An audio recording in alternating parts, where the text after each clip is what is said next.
एक बार फिर से स्वागत है यूथ की बात में। दोस्तों, आज हम कुछ ऐसे सवालों का जवाब जानने वाले हैं जो सवाल हमें हमारी डेली लाइफ में बहुत परेशान करते हैं। बहुत ज़्यादा हर्ट क्रिएट होता है, बहुत ज़्यादा टेंशन्स होती हैं। तो उन सवालों का जवाब जो हम सालों से ढूंढ रहे हैं, आज हम उन पे बात करने वाले हैं। और उन सवालों का जवाब देने के लिए आज हमारे साथ है हमारी बीके विधात्री दीदी। तो आइए हम विधात्री दीदी का वेलकम करते हैं और जानते हैं उनसे कि ये जो सवाल है इतने समय से हमारे मन में, उनके जवाब क्या हैं। वेलकम दी। ओम शांति। थैंक यू दी, आज आप हमारे सेट पर आए। और दी, आज हम जानने वाले हैं, क्योंकि जीवन में ना ऐसे तो बहुत सारे अनसुलझे सवाल हैं, लेकिन एक ना बहुत ही इम्पॉर्टेंट सवाल है जो आई थिंक डेली लाइफ में हमें फेस करना पड़ता है। एंड सबसे पहला क्वेश्चन ये मेरा उसी से रिलेटेड है। तो दी, वो क्वेश्चन है डिज़ायर से रिलेटेड, कि आज हमें बहुत सारी डिज़ायर्स हैं लाइफ में और वो कहीं ना दी हमें एक ट्यूमर बन गई है और वो हटाई भी नहीं जाती और वो अचीव भी नहीं होती है। तो दी, मेरा सबसे पहला सवाल है कि आज के समय में दीदी डिज़ायर्स क्योंकि बहुत नॉर्मल हो गई है, उनके साथ दी लाइफ कैसे स्पेंड की जाए, क्योंकि जो कैपिटलिस्टिक सोसाइटी है वो कहती है buy more, sell more, enjoy more and have fun. लेकिन अगर हम बात करें दी स्पिरिचुअल या रिलीजियस की, तो दी वहाँ पे सिखाया जाता है कि डिज़ायर्स को कम करो, अपने आप को कंट्रोल रखो, डिज़ायर्स पे ध्यान देना है, डिज़ायर्स में फंसना नहीं है। तो दी होता क्या है एट दी एंड, कि या तो हम उसको सप्रेस कर रहे होते हैं, फाइट कर रहे होते हैं, और उसका जो रिजल्ट है दी वो भी बहुत अनहेल्दी होता है। तो दी कैसे मैनेज किया जाएगा? डिज़ायर क्या है, इसको हमें समझना होगा और हमारी कौन सी आइडेंटिटी उस डिज़ायर से संतुष्ट हो रही है वो भी समझना होगा। स्पिरिचुअलिटी कहती है कि एक हो गया डिज़ायर मतलब इच्छा, और एक डिज़ायर होता है शुभ भावना, शुभ कामना। हमारी दो आइडेंटिटी है। हम अपने आप को ह्यूमन बीइंग कहते हैं। ह्यूमन मतलब फिजिकल, जो कि सॉइल, ह्यूमस से बना हुआ है। उस ह्यूमन की, जो कि उसकी एक डेट ऑफ बिगिनिंग है, एक डेट ऑफ एंडिंग है, और उस जर्नी के अंदर उस ह्यूमन को जो जो चाहिए होता है, अपनी क्षमता या जो वर्तमान में उसके पास है उससे ज़्यादा, उसको हम डिज़ायर की कैटेगरी में रखते हैं। लेकिन उस ह्यूमन के अंदर जो बीइंग है, जो परमानेंट एनर्जी है, जो अभी इस ह्यूमन में है, जब इस ह्यूमन की डेट एक्सपायर हो जाएगी उसके बाद वो दूसरी बॉडी में जाएगी, उसको जो अपनी जर्नी जो कंटिन्यूस है, उसको अपनी जर्नी के लिए जो जो चीज़ें चाहिए, उसको हम बोलते हैं शुभ भावना या शुभ कामना। So it is not wrong to have a desire, but a desire वो किस कैटेगरी में आती है? आजकल जो हमारी डिज़ायर है वो फिजिकल से मिलती हुई है। yes. और क्योंकि हमारे फिजिकल टेम्पररी है, इसलिए जब भी कोई डिज़ायर हम फुलफिल करते हैं, हमेशा हमें वो फुलफिलमेंट टेम्पररी लगती है। Correct. क्योंकि वो टेम्पररी से जुड़ी हुई है। तो टेम्पररी डिज़ायर कभी पूरी नहीं होगी। जैसे ये पूरी होगी तब तक एक न्यू आ जाएगी, एक न्यू आ जाएगी, and this is never going to stop. इसलिए जितनी भी डिज़ायर्स फुलफिल होती रहती हैं, उतना ही एम्प्टीनेस कहीं ना कहीं बनी रहती है। लेकिन जो बीइंग है, जिसको हम स्पिरिट कहते हैं, आत्मा कहते हैं, जो स्पिरिचुअल एंटिटी है, उसकी जो डिज़ायर है वो प्योर डिज़ायर है, जो है शांति की डिज़ायर, सुख की डिज़ायर। और ये डिज़ायर जो है, ये लेने से नहीं भरती, ये देने से भरती है। तो ये देना ही है दूसरे के लिए शुभ भावना। तो जितनी हम ये डिज़ायर रखेंगे दूसरों के लिए, उतनी हमारे अंदर वो परमानेंट अटेनमेंट्स होंगी। और अगर हमें खुशी और शांति और ऐसी सब वैल्यूज़ मिल रही हैं, तो नेचुरली जो फिजिकल डिज़ायर्स हमारी हैं, जिनके अल्टीमेटली बाद में हमें यही चाहिए, सुख शांति ही चाहिए, सो ऐसे नहीं आ पाती। लेकिन अगर हम ऐसे रास्ता ट्राई करते हैं, तो वो हमारी आत्मा की जो शुभ भावना, शुभ कामना है, वो पूरी होती है, जिससे हमारी फिजिकल डिज़ायर्स की भी लिस्ट अल्टीमेटली छोटी होती जाती है। दीदी, लेकिन देखा जा रहा है कि जिस सराउंडिंग्स में हम रहते हैं वहाँ पे तो मेनली फिजिकल चीज़ों की डिज़ायर्स है, राइट? लेट्स से कार की डिज़ायर, लेट्स से एक अच्छी जॉब की डिज़ायर, एक बिजनेस की डिज़ायर, एक अच्छे रिलेशन की डिज़ायर। तो दी वहाँ पर बहुत मुश्किल हो जाता है, क्योंकि हम एक तरह से ना बहुत ज़्यादा अंदर चले गए हैं डिज़ायर्स में।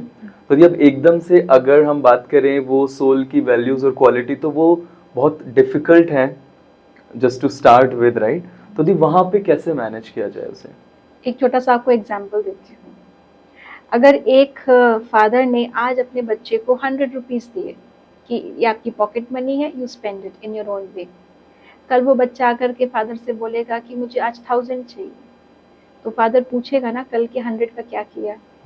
अगर बच्चा ऐसा जवाब दे कि क्या पापा 100 ही तो थे, कहीं रख के भूल गया होगा, 100 की क्या वैल्यू है, 1000 दो तो मैं खुश हूँ। तो क्या उस बच्चे को आज 1000 रुपए मिलेंगे? नहीं। क्यों? आपने 100 की वैल्यू नहीं की तो आप 1000 लेने के डिजर्विंग नहीं है। यही रियल लाइफ में है। जो थोड़ा बहुत हमें लाइफ से मिला है, जब तक उसकी हम वैल्यू नहीं करते, हमारी आगे की डिजायर्स फुलफिल नहीं होंगी। क्योंकि लाइफ पहले ये देखेगी कि मैं आगे की वो चीज़ लेने के काबिल हूँ या नहीं। तो पहले मुझे अपने आप को काबिल बनाना है। उसके लिए जितना मुझे लाइफ से मिला है, जितना मुझे अपनी मेहनत से मिला है, जितना मुझे अपने भाग्य से मिला है, पहले मुझे उसमें खुश और संतुष्ट रहना है। जब मैं अभी उसको एक्सेप्ट करती हूँ और खुश रहती हूँ, कंटेंटेड रहती हूँ, I become deserving to get more. So अगर हमें और चाहिए, कोई गलत बात नहीं है। आपको हमेशा इम्प्रूवमेंट के लिए और अच्छा बनने की डिज़ायर रखनी चाहिए, लेकिन इसका मतलब ये नहीं है कि जब तक वो नहीं मिलेगा मैं अभी नाखुश हूँ। I have to be happy in the moment. मुझे अभी संतुष्ट रहना है, तो अपने आप मेरी आगे की जो प्रोग्रेस है वो होगी। तो दी जब भी अगर मन में आता है कुछ भी डिज़ायर जैसे क्रिएट होती है एकदम से, तो मुझे यही सोचना है, राइट। जैसे कि आपने कहा कि पहले जो है मैं उसको अच्छे से वैल्यू करूं, एंड देन आई थिंक ये जो डिज़ायर है मन में मेरा मन कर रहा है तो वो भी पूरी हो जाएगी, राइट। बिल्कुल। मेहनत मुझे ऑफ कोर्स करनी है, लेकिन सिर्फ मेहनत और उस डिससैटिस्फैक्शन के साथ वो पूरा रिजल्ट नहीं देती। और विदाउट मेहनत सिर्फ डिज़ायर रखने से भी कुछ नहीं होता। तो जब मैं अभी एक्सेप्ट करती हूँ जो मेरे पास प्रेजेंट में है और आगे के लिए मेहनत करती हूँ, I become deserving. So the answer to desire is deservance. और दी लेकिन डिज़ायर्स में ऐसा देखा गया है कि जो हमारी कुछ ऐसी डिज़ायर्स होती हैं जो आई थिंक उसकी कोई वैल्यू भी नहीं है, उससे हमें ज़्यादा डोपामिन मिलता है दी। और जो ऐसी डिज़ायर है जो हमें अचीव करनी है, उससे हमें डोपामिन नहीं मिलता, और आई थिंक उसकी वजह से डेडिकेशन भी नहीं आता है, डिटर्मिनेशन भी नहीं आता है। तो दी उसको कैसे मैनेज करें कि हमें कैसे पता चले किस स्केल पर मुझे कहाँ पर ज़्यादा अटेंशन देना है? तो जैसे मैंने शुरुआत में बताया था कि एक बिल्डिंग आपकी है जिसमें आप रह रहे हैं और आपको पता है कि ये गिरने वाली है, लेकिन एक मकान मेरा वहाँ भी है जो मुझे पता है ये कभी नहीं गिरेगा, ये सेफ है, ये ऑथराइज्ड ज़मीन पर है। तो जहाँ आप रह रहे हैं वहाँ पे अच्छे से रहना है, आपको ठीक ठाक रहना है, तो उस मकान में भी जो भी चीज़ें चाहिए आप करेंगे, लेकिन आपको पता है there has to be a limit to it. Endlessly मैं इस पे स्पेंड नहीं कर सकती, बिकॉज एक दिन तो इसको जाना है। तो the answer where to put a limit to your desires is, आपने परमानेंट इन्वेस्टमेंट कितना किया है। अगर परमानेंट इन्वेस्टमेंट की ओर हमारा ध्यान हो और अगर हम वहाँ पे उसको अच्छा बनाने में लग जाएं, तो परमानेंट वाले में टेम्पररी चीज़ अपने आप फुलफिल हो जाती है, लेकिन टेम्पररी चीज़ में परमानेंट चीज़ फुलफिल नहीं होगी। तो जब भी मेरे मन में कोई डिज़ायर आए, मैं अपने आप से पूछूं ये मेरा इन्वेस्टमेंट कहाँ जाने वाला है, परमानेंट में या टेम्पररी में। परमानेंट में जा रहा है तो टेम्पररी भी अच्छा होगा, लेकिन अगर सिर्फ टेम्पररी में लग रहा है तो मे और मे नॉट बी कि वो मेरे परमानेंट इन्वेस्टमेंट में कुछ कंट्रीब्यूट करे। सो ये अपने आप से हमें पूछते रहना है।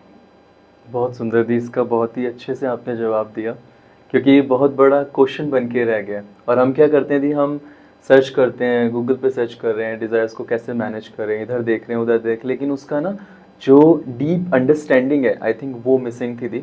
तो thank you so much for this. इसके लिए एक चीज़ और हमें करनी चाहिए, gratitude. The feeling of gratitude makes you feel full. हमें डिज़ायर तब होती है जब हम अंदर से खाली, मेरे पास ये नहीं है, ये नहीं है, ये नहीं है। अगर आप सुबह से लेकर शाम तक अपनी ब्लेसिंग्स काउंट करें and you have gratitude for that, खुद से, खुद के प्रति, परमात्मा के प्रति, दूसरों के प्रति, विश्व के प्रति, कि मुझे कितना कुछ मिला है, तो शायद जो चीज़ नहीं है उस पे हमारा इतना ध्यान जाएगा उसको लेने के लिए, लेकिन एक वो डिससैटिस्फैक्शन से कि ये भी नहीं है, कंप्लेन नहीं होगी हमें लाइफ से। So the answer to feel fulfilled is to have gratitude. Thank you so much दी, आपने बहुत ही सरल तरीके से कैसे डिज़ायर को मैनेज करें और कैसे उसे कंट्रोल करें, या फिर कैसे अगर डिज़ायर पूरी भी करनी है तो कौन सी बातें मन में रखनी है, उसको हमें बहुत अच्छे से समझाया। अब देखो, एक ऐसी प्रैक्टिस, सिंपल प्रैक्टिस और बहुत ही इफ़ेक्टिव जो है, जो हम हमारी डेली लाइफ में कर सकते हैं, कोई ऐसी प्रैक्टिस आप बताएं दी। एक तो जैसे मैंने बताया gratitude, this is a very big booster of your motivation कि मुझे कितना मिला है। दूसरी प्रैक्टिस जो मैं बताने जाऊंगी कि आप दूसरों को देना शुरू कर दीजिए, दूसरों को ब्लेस करना शुरू कर दीजिए, क्योंकि आप जब किसी दूसरे को ब्लेस करते हैं तो वो ब्लेसिंग कहाँ से निकल रही है? आपके अंदर से। तो दूसरे को ब्लेस करने से पहले आप अपने आप ब्लेस्ड फील करते हैं। और आप दूसरे को ब्लेस कब करेंगे? When you have something to give. So in that process आपको अपने ट्रेजर्स पता चलते हैं। दूसरों की हेल्प करने के लिए आपको पता चलता है मेरे पास क्या क्या है। So when you start looking at your treasures you will feel fulfilled. तो जो चीज़ आपको चाहिए वो देना शुरू कर दीजिए, स्टार्ट ब्लेसिंग अदर्स। आपने बहुत ही शॉर्ट में इतना अच्छा तरीका हमें बताया है, इतना इफ़ेक्टिव है ये कि अगर हम डेली लाइफ में इसे प्रैक्टिस करें तो डेफिनेटली हमें बहुत हेल्प मिलेगी। दीदी, बहुत ही इम्पॉर्टेंट सवाल है जो कि आज मेरे को लगता है हर एक फैमिली में कोई ना कोई इस चीज़ को फेस कर ही रहा है, और कई बार हो सकता है पूरी फैमिली फेस कर रही हो। तो दी, जैसे कि लेट्स से हमारी फैमिली में कुछ बड़े हैं या लेट्स से यंग भी हैं और वो किसी एडिक्शन से बहुत ही ज़्यादा सफ़र कर रहे हैं, बहुत ज़्यादा, और उनकी जो सफरिंग है ना दीदी, वो हमसे देखी नहीं जाती बीइंग फैमिली मेंबर या बीइंग लव वन, और साथ ही साथ भी कहीं ना कहीं उनकी सफरिंग हमें भी सफ़र कर रही होती है, उससे हम भी कहीं ना कहीं सफरिंग में हैं दी, वो पेन हमें भी फील होता है और उनका जो दर्द है हमसे देखा नहीं जाता, लेकिन कहीं ना कहीं हम इतने परेशान हो जाते हैं दी कि उसको हैंडल करना बहुत मुश्किल हो जाता है। तो दी, कैसे हैंडल करें इन सिचुएशंस को या उस व्यक्ति को? जो व्यक्ति ऐसे किसी एडिक्शन में है वो बहुत सारे इमोशनल टर्मोइल से गुजर रहा होता है। पहली बात तो उसको खुद भी पता है कि ये गलत है, लेकिन वो कह नहीं सकता क्योंकि वो अब उस गलत में इस कदर से फंस चुका है कि वो बाहर आने में बहुत मुश्किल उसको हो रही है। तो वो डिफेंसिव मोड में भी होता है, गिल्ट मोड में भी होता है, इमोशनली लैक ऑफ एक्सेप्टेंस जो वो सोसाइटी से महसूस कर रहा होता है उसके, तो सोसाइटी के प्रति भी एक आक्रोश होता है। कोई समझता नहीं है, हर कोई ब्लेम करता है, वो भी आक्रोश होता है। सो इस बात में तो कोई डाउट नहीं कि उन्होंने गलत किया है, लेकिन गलती को हम गलती से मिटा नहीं सकते। ऐसे व्यक्ति को हमें बहुत प्यार देना चाहिए, उसको हमें मोटिवेट करना चाहिए। नो डाउट कि हमें सफरिंग हो रही है, लेकिन अगर हमें उनके कर्म से इतनी सफरिंग हो रही है तो जो वो कर्म कर रहा है उसको कितनी सफरिंग हो रही होगी। ये बात जब हम रियलाइज करते हैं, और वो हमारा अपना है, जैसे आपने कहा फैमिली का मेंबर है या कोई क्लोज फ्रेंड है, तो अगर हमें दूर रह करके इतनी सफरिंग हो रही है तो उन्हें कितनी सफरिंग हो रही होगी। हमारे पास तो और भी लोग हैं जो हमें प्यार दे रहे हैं, एक्सेप्ट कर रहे हैं, उनके पास तो वो भी नहीं है इस समय पर। तो हम अपनी सफरिंग से फिर भी इजीली डील कर सकते हैं through meditation, through our loved ones, लेकिन उनको हमें मिल करके उस चीज़ से निकालने के लिए प्यार देना बहुत ज़रूरी है, एक्सेप्टेंस देनी बहुत ज़रूरी है। क्या कारण था कि वो एडिक्शन में गए? कहीं ना कहीं हम भी उस कारण का हिस्सा थे। तो अब हमें वो रियलाइज करना चाहिए कि जितना हम उनको एक्सेप्टेंस देंगे, एक सपोर्ट देंगे कि आप इसको छोड़ने की कोशिश कीजिए, संभालने वाले हम हैं, जब उनको वो हमारे द्वारा स्ट्रेंथ मिलेगी, क्योंकि उनमें अपनी स्ट्रेंथ नहीं है इस समय पर, तभी वो एडिक्ट हैं। अपनी स्ट्रेंथ होती तो वो एडिक्ट बनते नहीं या डी एडिक्ट हो चुके होते, लेकिन उनमें अपनी स्ट्रेंथ नहीं है, तो उनका सपोर्ट सिस्टम हमें बनना है। So no doubt that you are suffering, लेकिन अपनी सफरिंग्स को हम फिर भी इजीली भर सकते हैं, और वो जल्दी भर के हमें उनको मदद ज़रूर करनी चाहिए। दीदी, लेकिन एक चीज़ बहुत ही ज़्यादा हमें चैलेंजिंग है हमारे साथ, और बहुत ही डिफ़िकल्टी होती है इससे हमें, कि जब हम उनकी मदद करना चाहते हैं, जब हम उनके लिए जो करना होता है, जितना चाहिए होता है, हम सब कुछ करते हैं, लेकिन उनको ना वो रियलाइजेशन नहीं होता and they don't value this. And also दीदी वो ऊपर से ब्लेम हमारे ऊपर ही कर रहे होते हैं। एंड साथ ही साथ दीदी जब वो ब्लेम करते हैं तो गुस्सा आता है, वो भी गुस्सा करते हैं, हमें भी गुस्सा आता है। तो दीदी उस सिचुएशन में उनको मैनेज करना और अपने आप पे कंट्रोल रखना और फिर वही फीलिंग अच्छी वाली कि हमें उनकी फिर भी मदद करनी है, बहुत मुश्किल हो जाता है दीदी। तो how to deal with this दीदी? तो हम जब किसी की हेल्प करते हैं, कई मोड्स हैं जिसमें हम हेल्प कर सकते हैं। एक तो बहुत एविडेंट है कर्म के द्वारा, लेकिन जैसे आपने कहा ये चैलेंज तब आएगा जब हम कर्म के द्वारा मदद कर रहे हैं पर वो मदद हमारी एक्सेप्ट नहीं करते और रिटेलिएट करते हैं, गुस्सा करते हैं, तो हम भी उन अच्छे कर्मों को कंटिन्यू नहीं कर पाते। yes. दूसरा एक मोड होता है बता करके, ये तो सबसे वीक मोड है जो हम सबसे ज्यादा ट्राई करते हैं। yes. बोल बोल के बोलने से व्यक्ति को शक्ति नहीं मिलती, बोलने से केवल उसको और गिल्ट ही महसूस होता है। तो ये तो बहुत वीक मोड है। सबसे स्ट्रॉन्ग मोड जो है वो है हमारे संकल्प, हमारे वाइब्रेशंस, जो एक अनसेड लैंग्वेज है। और ये क्योंकि आत्मा से निकलती है तो सीधा आत्मा तक जाती है, इसमें कोई बैरियर नहीं है। तो सामने वाली आत्मा जो है ही सुख स्वरूप, शांत स्वरूप, भले वो अपने उस स्वरूप से बहुत दूर चली आई है और वापस जाने में उसको दिक्कत हो रही है, लेकिन हमारे शांति के vibrations the other person can not ignore it. तो प्रकृति भी हमारे उन वाइब्रेशन से रिस्पॉन्ड करती है। वो तो एक मनुष्य है, अगर हम एक पेड़ के आगे भी खड़े हो जाएं और उसको शांति के वाइब्रेशंस दें और लगातार देते रहें तो उसकी ग्रोथ अच्छी होती है। और अगर आप एक पेड़ के आगे खड़े होकर के उसको कर्स करना शुरू करें तो उसकी ग्रोथ नहीं हो पाती। तो जब वो प्रकृति जिसकी इतना इंटेलेक्चुअल पावर नहीं है जितनी ह्यूमंस की है, जब वो भी रिसीव कर रही है और रिस्पॉन्ड कर रही है तो ह्यूमन तो जरूर करेगा।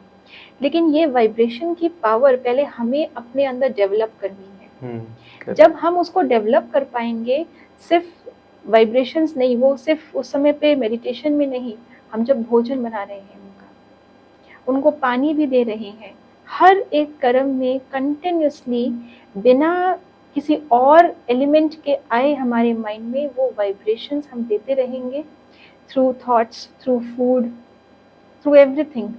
तो डेफिनेटली वो धीरे धीरे धीरे एक दवाई का काम करती है, एक साइलेंट मोटिवेटर होती है जो सामने वाले व्यक्ति को महसूस होती है।